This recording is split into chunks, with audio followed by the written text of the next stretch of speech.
What's up, guys? I'm SaltEMike, and this is your Star Citizen Week in Review for January 2nd, 2023. First off, Happy New Year. Second, we got a letter from the chairman, which was a surprise. Also, the financial report from 2021, which was not. And yeah, let's jump into that, because that's all we got this week.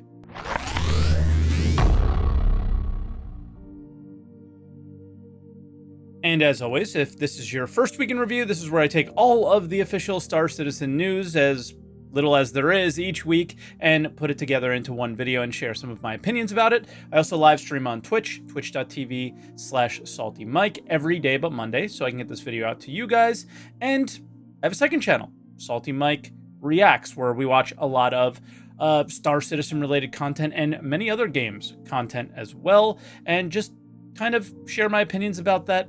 Also, you guys seem to like hearing about my opinions, so if you want to hear more of that, go check out SaltEMike Reacts. But we do have a bit to get through, even though there's only a couple things of note from this week, but the letter from the chairman is quite big, so let's jump into it.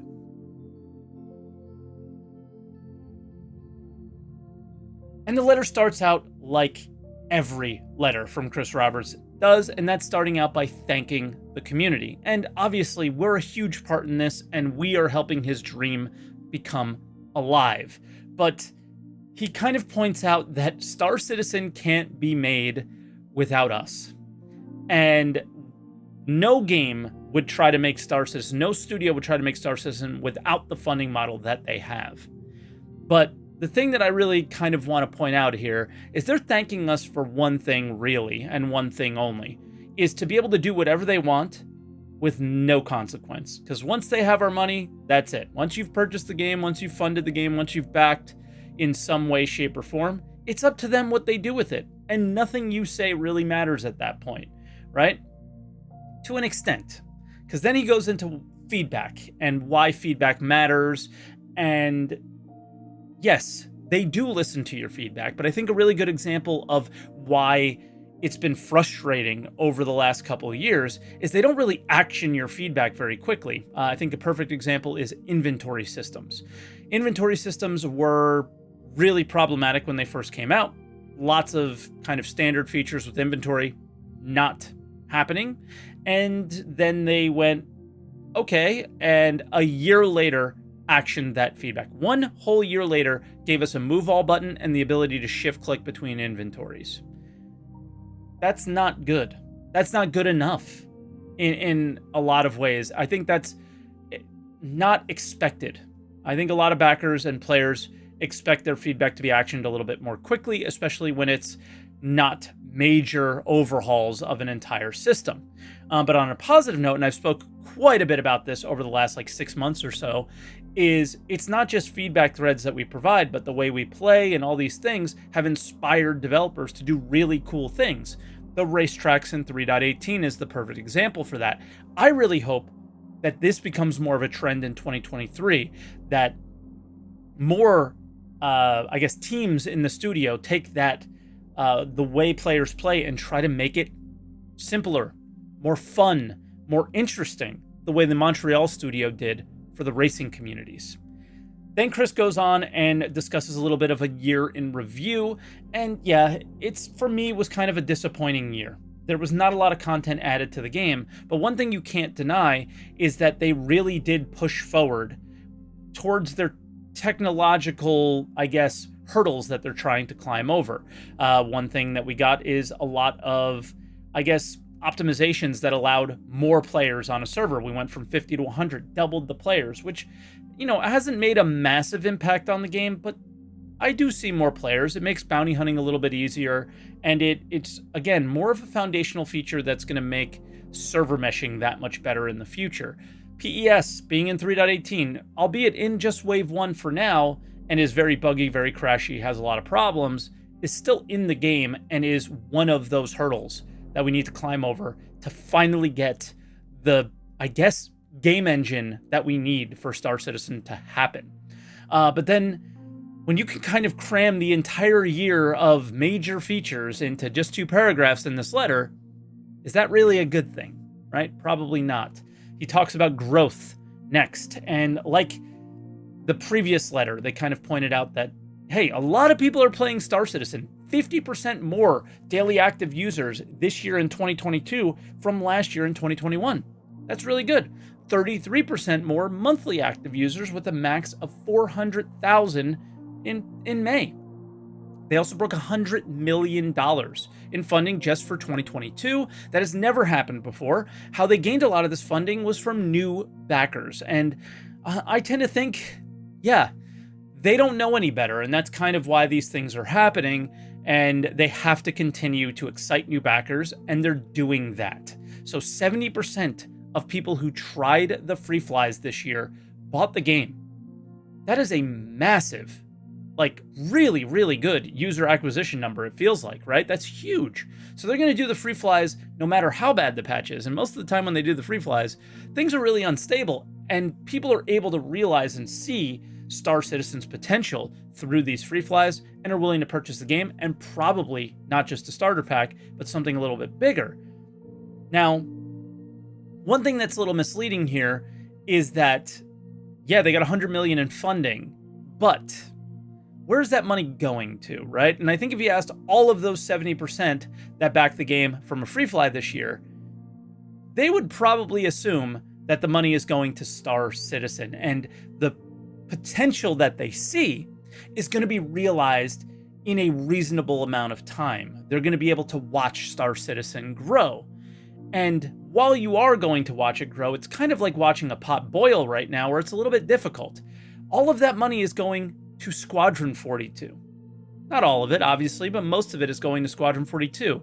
And that's kind of been a really, really annoying thing this year, I would say, is because Squadron 42 is a game where feedback isn't a thing, where open development is not a thing. They show nearly nothing from Squadron 42. And yeah, this game, they talk about open development. Now they're taking everybody who develops the features for Star Citizen and are making them in a non-open development kind of way. 2022 was the year that Squadron took over, and I don't see 2023 being any different. And then for like little miscellaneous things, the letter highlighted a number of things that we've spoken about a ton here, which is, hey, they went to Bar Citizens and hung out with backers. They also talk a lot about 318 and a lot of the features that everybody has talked about a lot here in the future. The Vulture, though, they show a concept art image. I don't think I've ever seen this before. It's where it's utilizing some tractor beams on it to I think eventually do what vehicle munching is supposed to be possibly in the future. So a little bit of a concept art look into a future mechanic. And then they're talking about where we are now and then moving on to what 4.0 might look like. The first order of business for me is the most important one, and that is getting 318 stable and playable, because I think we're probably going to be playing this patch for a long time this year. I don't think we're just going to get 319 in April, end of March. I don't expect 3.15 level of stability, though. I don't think we're going to see stability all year. A lot of major things are happening. The same thing kind of happened last year. And yeah, I hope to be able to play 318 and enjoy it with just a few less server and client crashes. The next step, though, is the one that I cannot wait for. They are not clear on when they're delivering this, but it is the matchmaking aspects of persistent entity streaming. So I'm going to be able to choose a server that I want to join on a regular basis, and I can even wait in a queue for that. Very, very cool to be able to call a server home and then be able to see what doing that is like, what persistence really is like. We're going to get to see with some of these features. Again, when is hard to say, and I think the next part is where people are getting a little bit too excited, and that is when they talk about the replication layer and really a lot of the work towards server meshing. People seem to think when a server crashes that you're not going to see that crash. You're just going to be able to keep playing and everything's going to be fine. And for me, this is Star Citizen, guys. Believe it when you see it. Don't believe it when you read it. We've been through what feels like 50 letters from the chairman at this point, and how much of that stuff has really, really come to fruition exactly how they say it does. With that said, he then jumps in to to dates. He talks a lot about the steps of the process that it's going to take to get us from where we are now to 4.0. He's highlighted that multiple times. If you're interested in that, the link for the letter will be in the description. But he jumps right into where Chris just can't help but being Chris, and that is putting a date on when server meshing will release. And guess what that date is? The same date he's given for the last 3+ years. End of the year or next year. When are we supposed to, when is it, I get it, guys. It's software development. My brother works in it. I talked to him a lot about the process of this as well. And all the struggles and hurdles that they climb over and are dealing with are the same that everybody deals with. It's not that's upsetting. It's thinking, how stupid do you think we are? Is kind of what it feels like.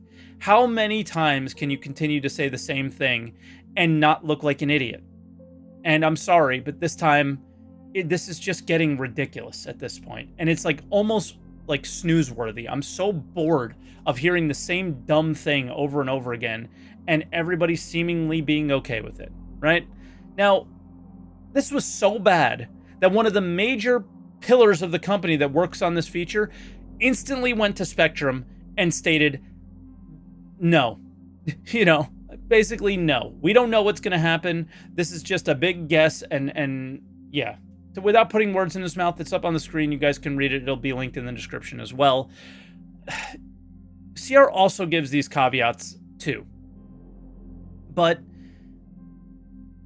I do want to point out that I do understand this. Most game companies go ahead and they say, we're going to use Unreal Engine 5, for example. We're going to have to make a few tweaks to it, but for the most part, we know what it can do and we know what it can't do.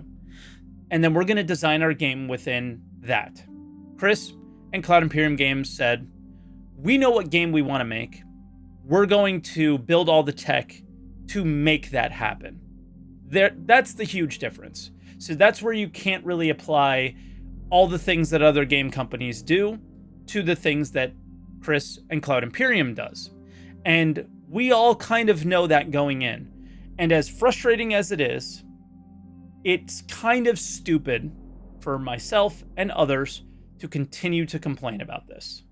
Because we kind of signed up for this. We kind of knew. We kind of know. And if you don't know by now, you just aren't ever going to know, right? So I understand that they're making tech that doesn't necessarily exist, because obviously server meshing exists and persistence exists in other games, but it's something they haven't done in CryEngine. It's something that they are building out with, from what I do understand, no like open source features or anything like that. They're doing it themselves, and they're going to run into problems, and they have. PES, great example. We should have had it in June, at least on the PTU, and hopefully really good right now. That's not the case, right? And yeah, that's just kind of where I am with all this. And I think that's why Star Citizen is so appealing, because people can see that they're doing something that nobody really does, and you can really, really get excited for what it could be. But I think that's the problem, is the communication really pushes what it's going to be when they don't really know how long it's going to take to get there, or if it's even possible. And at the end, he points out something that's really surprising to me, and I think it's really important about the way they plan to do things going forward.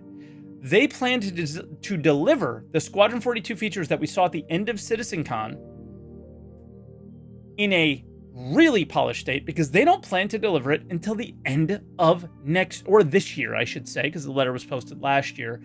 So they really are heads down 100% Squadron 42 and are not planning on gathering feedback on any of those features.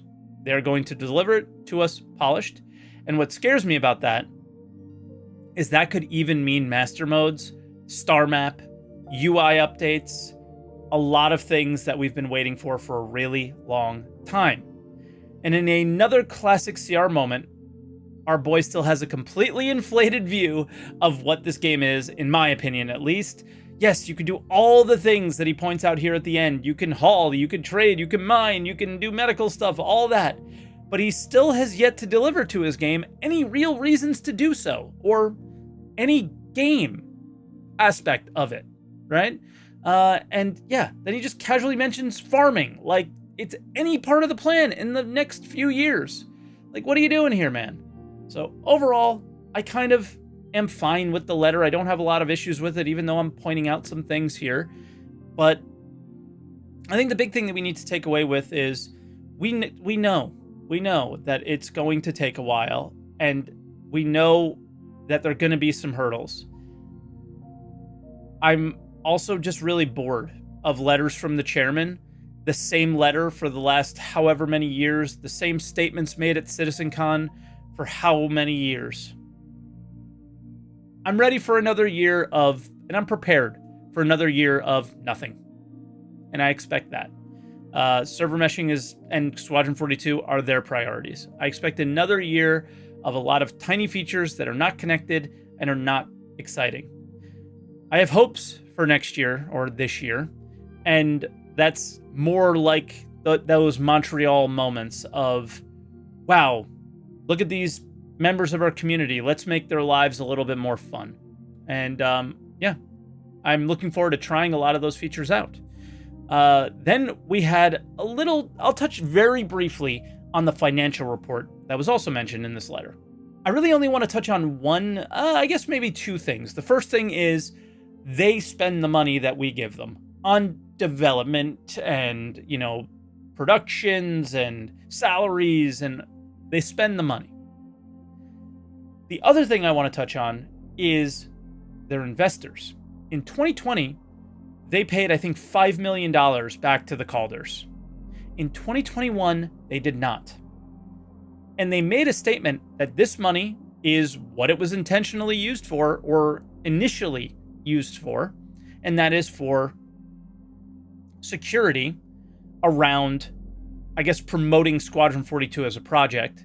But they also touched on, it gives them a little bit more of a security around investing in the company a little bit more, the new studio, hiring more people. I don't think this means that Squadron 42 is coming anytime soon. It's just stating that they earmarked these funds as essentially backup for the offices and more devs. And yeah, that's just how I'm looking at that. Squadron 42, nowhere near in the future. I think we can look at the game very easily and see that.